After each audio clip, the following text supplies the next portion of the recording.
Assalamualaikum warahmatullahi wabarakatuh. Salam sejahtera untuk kita semua. Jadi pada kesempatan ini saya akan sedikit menyampaikan eh, sebuah materi yang dimana pada hukum perdata internasional, yaitu bagaimana sih apa sejarah singkat hukum perdata internasional yang ada di Amerika Serikat. Jadi pada abad ke-18 para yuris Anglo-Saxon menerima dan mengikuti teori komitas para yuris Belanda.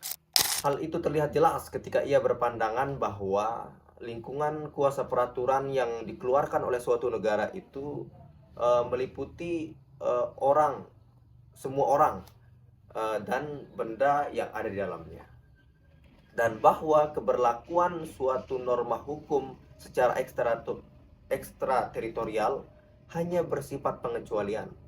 Kemudian pada abad ke-19, Cook dan Lorenzo dari Universitas Yale mengembangkan sebuah teori yang kemudian teori tersebut dikenal dengan The Local Law Theory, di mana teori ini condong pada penggunaan hukum nasional. Oleh karena itu, hukum asing tidak lagi berlaku karena komitas, tetapi karena lex spori. Kemudian pada abad ke-18 tadi, yang dimana awalnya para yuris di Amerika tersebut menggunakan teori komitas, kemudian pada abad ke-19 yaitu Cook and Lorenzo.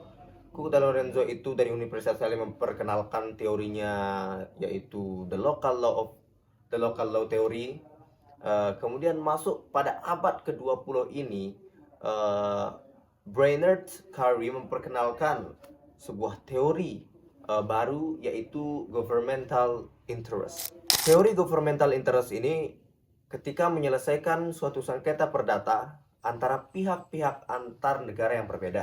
Kemudian pengadilan atau arbiter tidak hanya mempertimbangkan hukum nasional atau hukum internasional, tetapi memperhitungkan kepentingan politik, ekonomi, bahkan keamanan negara-negara yang terlibat. Pada masa ini, hukum perdata internasional masih dalam tahap perkembangan yang primitif.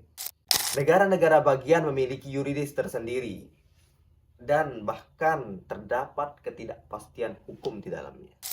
Nah, itulah sedikit singkat bagaimana apa sejarah dari hukum perdata internasional tersebut. Saya Agung Widuri Marta Putra, terima kasih. Barakallahu fiik.